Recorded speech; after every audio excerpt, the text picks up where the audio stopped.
It's the How Games Make Money podcast. I'm your host, Jeff Grubb from GamesBeat.com. This is the show where I talk to people working in and around games and ask them, how does this business work? New episodes come out each Friday or Monday. I might be switching that to Monday. It's a wild time. Staying pretty busy. My other show, GamesBeat Decides, I think we might be doing that on Friday and doing this on Monday going forward. Just keep an eye on the feed, though. Subscribe and you won't miss anything.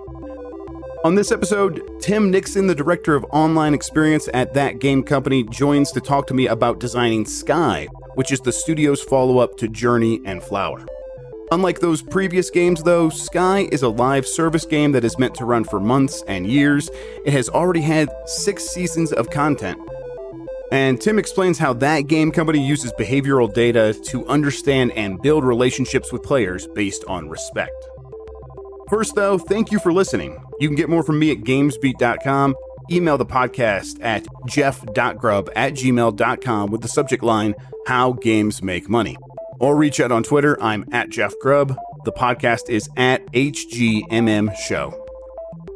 All right. Thank you for joining me. Let's get to the interview. All right, let's get right into it. Joining me now is Tim Nixon. Go ahead and say hi to everybody, Tim. Hi guys, my name's Tim. I'm the Director of Online Experience at Thatgamecompany, which means that I focus on the economy and long-term retention of the game, the user experience for the weeks, months, and hopefully years that people stick around in the game for. I'm definitely am curious about the idea of like what goes into starting a game like this. You know it has to last a long time when you are beginning to build out an experience like that is made for longevity. What's the beginning of the process actually look like? Well, Sky was actually really interesting because I joined the project 3 years ago when it was in the middle of pivoting away from being more of a linear game towards being one of these live service products, which evolves with time. And my experience prior to TGC was very much in these simulation style games that become almost hobbies. You know, they are things that you play for 5 to 10 minutes at a time over multiple sessions in the day and are meant to be played for months. And so I came and joined the team and started to look at Sky, the game that they had, and through the lens of, how would somebody approach this as something which is part of their daily routine. And so they had a really powerful core arc, so like a 3-hour game, which was very similar to in structure, along the lines of Flower and Journey, where it has these really great emotional highs and lows and tells a wonderful story in this beautiful world. But we were still trying to figure out what are the activities that a player will do, say like the second time they play through that arc or the third time.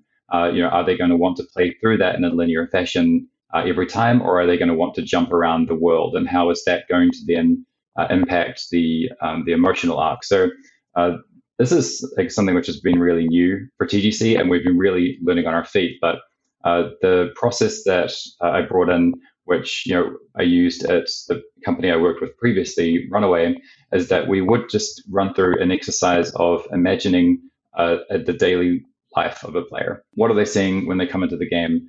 What are the very light touch, positive interactions that we can give them to quickly provide some feedback and give them some agency and some progress in the world, whether that's just collecting some currencies or saying hi to their friends. And then how can we layer in levels of depth in terms of the amount of time that a player needs to spend in the game to have a productive session, and also their sense of accomplishment. Your team has always put a lot of emphasis on building games that do have an emotional core, that are trying to convey something to the player or trying to build understanding with the player. Is that at odds with the way that you would build a live service game? It's a fair question, and the instinct, I think, from a lot of developers is to assume that a live service game, because so much of it has been driven by gacha and timer mechanics and these monetization models now that are not perceived as as a positive or healthy customer relationship. I think for very good reasons. But the format, though, of having an online world where things are changing each day and there is a flexible monetization model where people can people can choose to engage with or not.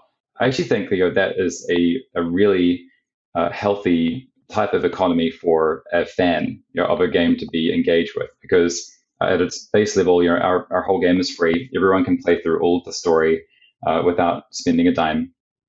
And we do seasons every 3 months, so we have new stuff come in which expands on the story of the game and gives people some new items to collect. But really, if they are interested in monetizing in the game, then it's very much an optional, mostly a cosmetic sort of transaction. And we like to think that we're focusing on a very healthy, very generous style of monetization as well. Whereas if people do buy our season pass, then they get a lot of mileage out of that. In the same way that seasonal passes have become a very popular model, I think for a very good reason, is they feel fair. They feel like a great return on investment for a player, and they're very much a no-brainer for someone who is a fan of the game and they're returning most days to put down $10 to unlock this content for the next 3 months. It just seems very, very fair, and in a similar way to how Netflix and Amazon have provided these immensely valuable services for a very reasonable subscription fee. I think that's more of the model that players feel is compatible with their value sets, as opposed to these more manipulative, gotcha models, or having to pay to speed up timers, or these very competitive style games where it does really feel like you have to open your wallet to be able to just maintain your rank or whatever. Those do feel manipulative, and that's not the stuff that we're interested in. But we do feel very strongly that a live service product can not only just survive, but it can actually really thrive by following a model where people are, our players are well looked after, and they come into our game and feel a sense of serenity and belonging and connectedness, instead of a sense of tension and manipulation. So then, where does like the narrative and emotion fit into a game that needs to last for so long? Since we've launched the game, we've had 6 seasons of content. So we run a season at the moment they are 10 weeks long, and then we have a 2-week gap. So there's roughly one each quarter. And those seasons we use as an opportunity to introduce new things for players to collect. But really, the primary usefulness of the seasons in our mind is an opportunity to expand on the lore and the characters and the world, and really show players a new side to the history of the world of Sky. And so, for example, this new season that we're just releasing in a few weeks' time, the season of Sanctuary, its underlying theme is one of relaxation, restoration, and that's very much a response to what's happening in the world right now. I mean, we could all do with a bit of a vacation and a place really just to soothe our minds and chill out. And so we're responding to things in real time, but also using those real world inspirations or those themes that we want to encapsulate in each of the seasons as a way to show you new spirits and new stories within the world. So for those that don't know Sky, it's a game about a kingdom in the clouds that an ancient civilization had been wiped out many, many years ago, and you're a Sky child who has been sort of essentially born on the shores of this world and flying up into the kingdom in the clouds. And a lot of the story revolves around you meeting some of these spirits of the ancient race, and trying to understand what their life was like, how things essentially went wrong in this world. And so each season we introduce more of these spirits. All these spirits have different cosmetics and items, magical items that you can collect from them. So there's generally speaking a new piece of functionality that comes in, but there's always 6 new stories for you to discover, and oftentimes there are new environments as well.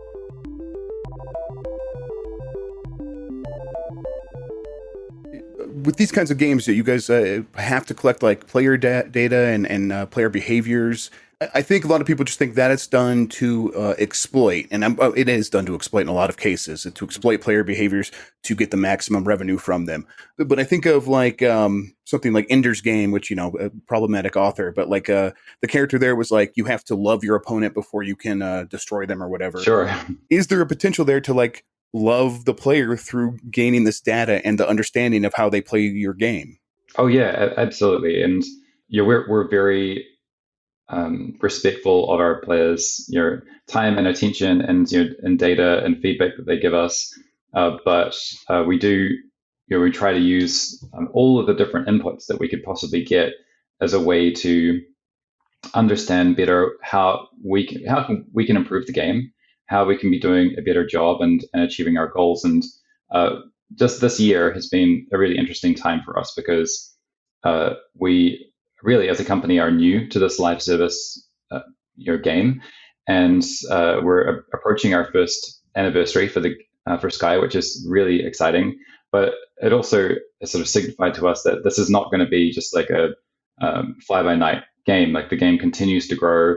We've been very lucky to receive some great awards this year, and so we just released on Android a couple of months ago. That it just continues to grow. So now we have to make some of these decisions, which are based around, okay, well, assuming this game now is going to be around for years, where should we best spend our time? And instead of just kind of scrambling to fix whatever is broken or just do whatever cool idea comes to us in the time, we've really had to try and establish a discipline of stepping back and asking ourselves, what do we want this game to feel like? What do we want this game to achieve? What do we want this game to say? And how do we want this game to move the industry, especially mobile social games, forward?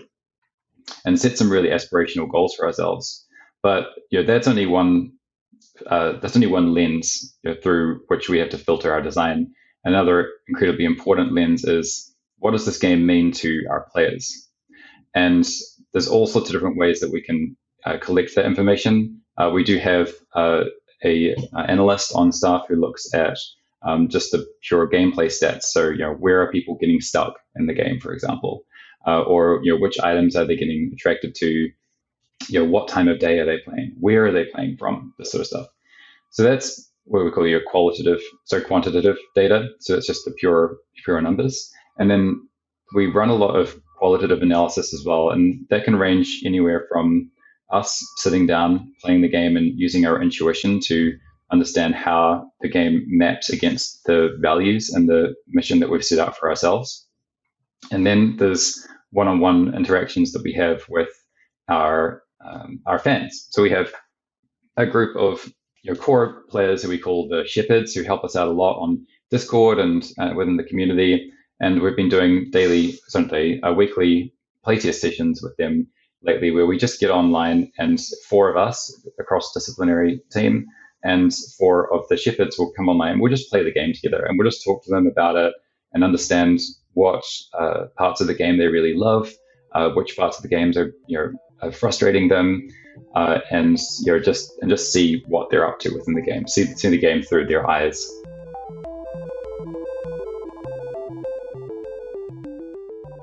I do believe that that art shouldn't be too shaped necessarily by a market demand, but with this type of experience, it's a collaborative process. The game now belongs to the fans almost as much as it belongs to us. We started on this trajectory where we said, hey, we want to make a mobile social game, which is different, that is about giving, and it's about camaraderie, and it's about connection and friendship. And we put this thing out there, but then from the moment that the players started to become involved with it became this process of seeing what they were drawn to, what for those players that did return to the game every day, why was it, and why did they love it?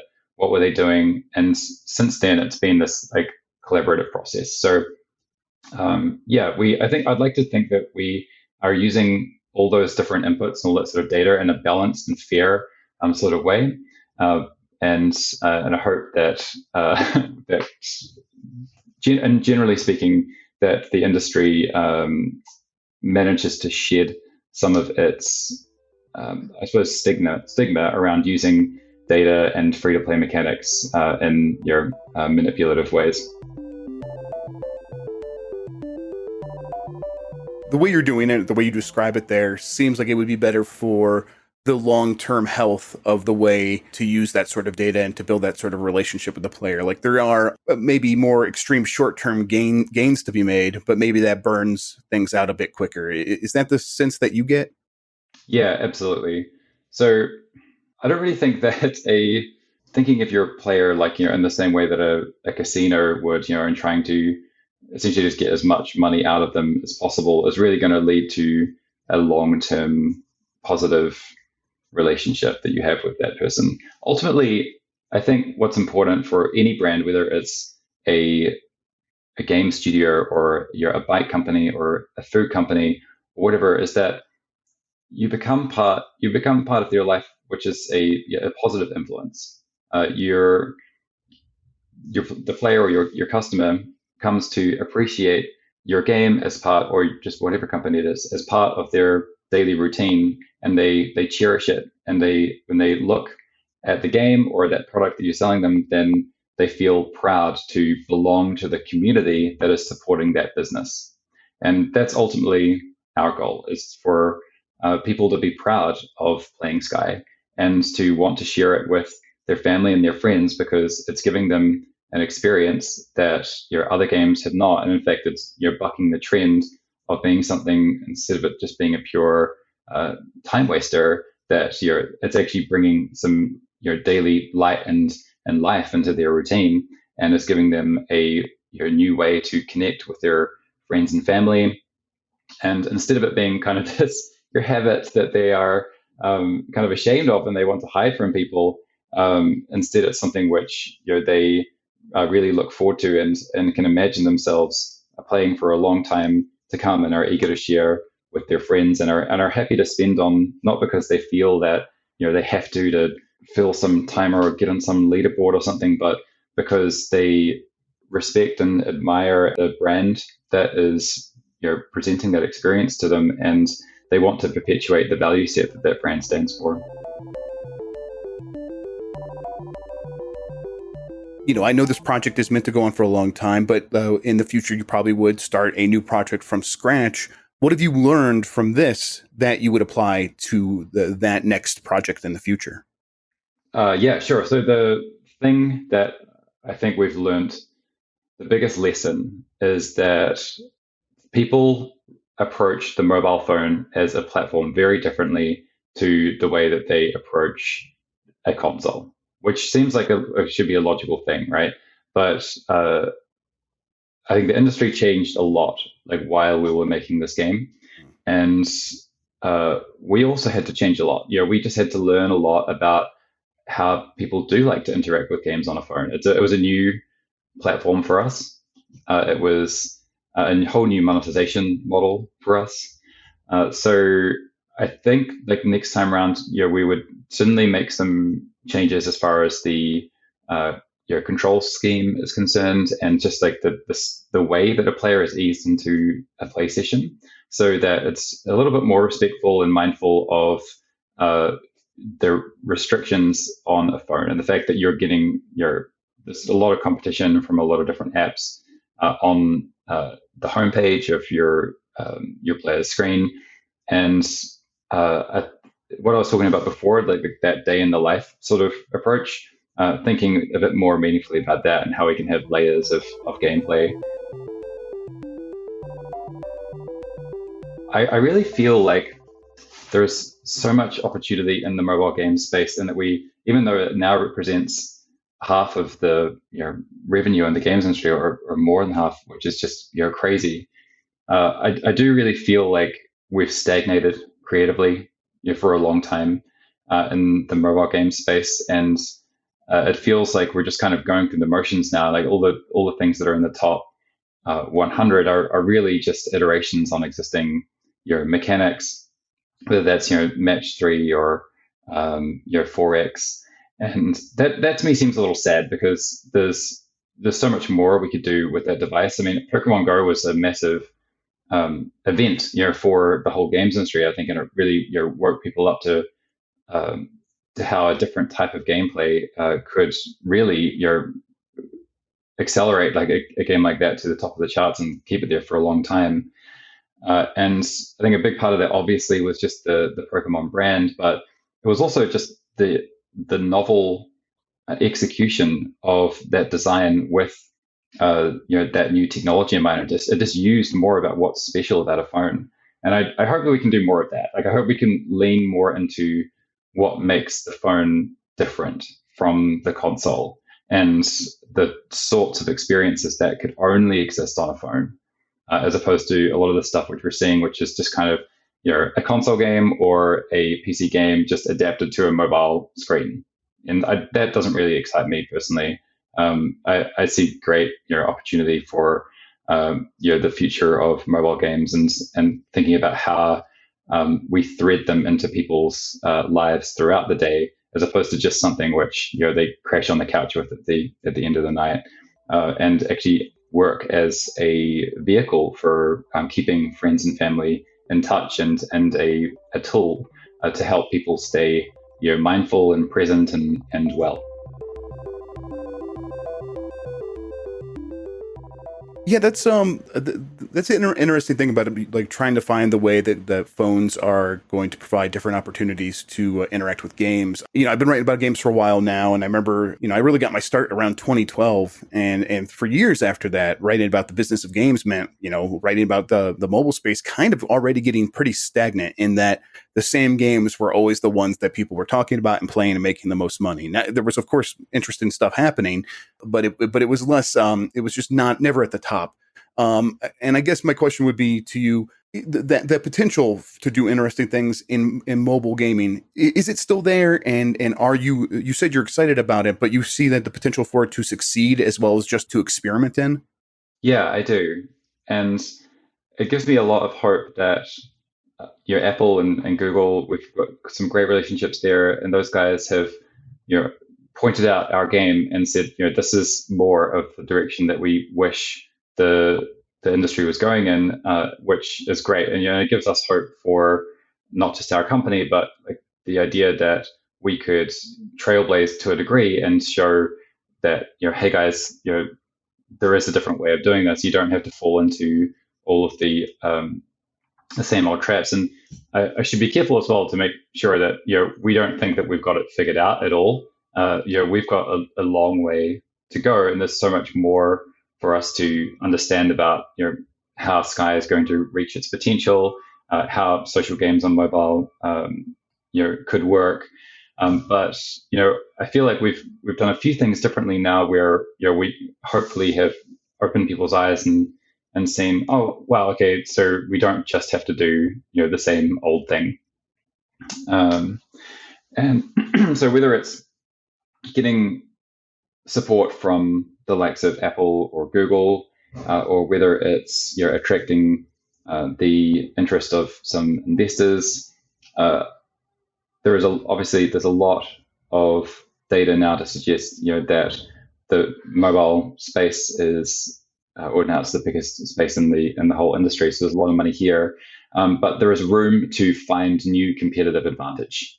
And that's the thing which I hope people really believe in and try to do something really different, because that's the way ultimately.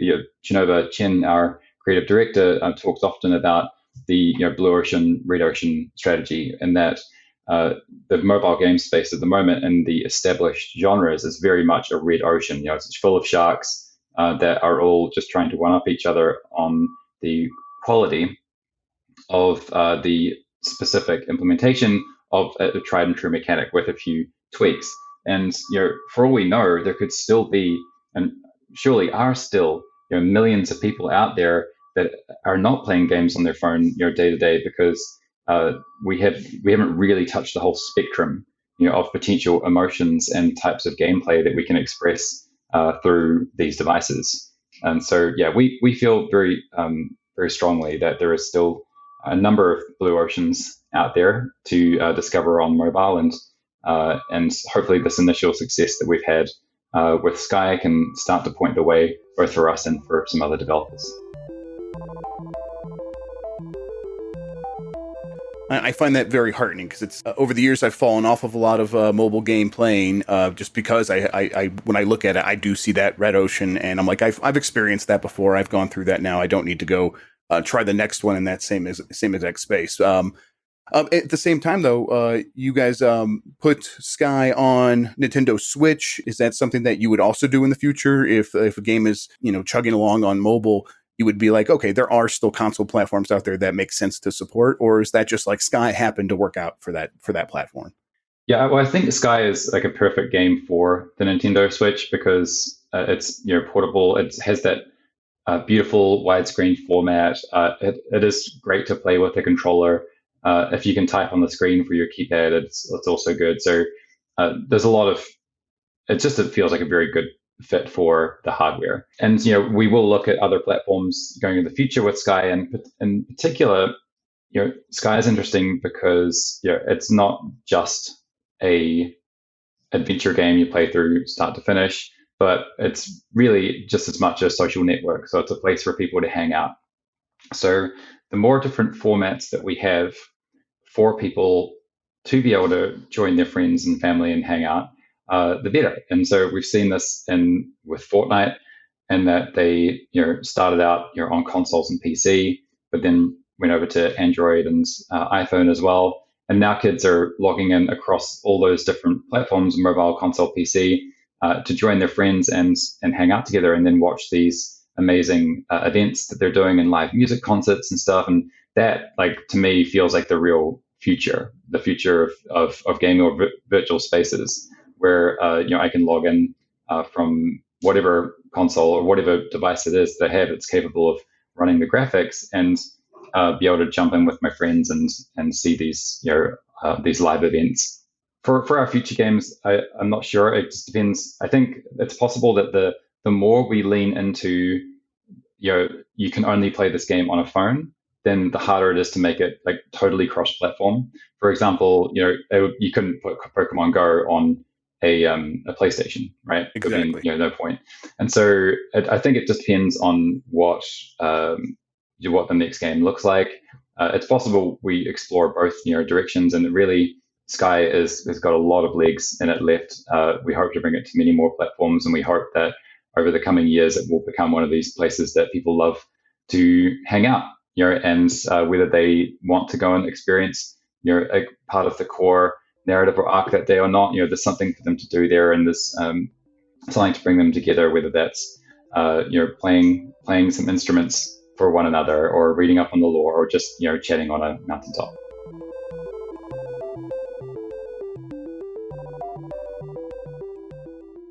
Excellent. Tim Nixon, thank you so much for taking the time to talk with me. I really appreciate it. Yeah, thanks for having me. Anything you want to plug? Tell people where to find the game? Yeah, sure. Well, the game is thatskygame.com, or you can just search for Sky on the App Store or Google Play. And we're coming to Switch sometime later this year as well. And if you want to find me on Twitter, I'm at NixonTim. Great, wonderful. Thank you so much. Thank you to everybody for listening. We'll be back next week with another new episode. Until then, have a good one, and goodbye.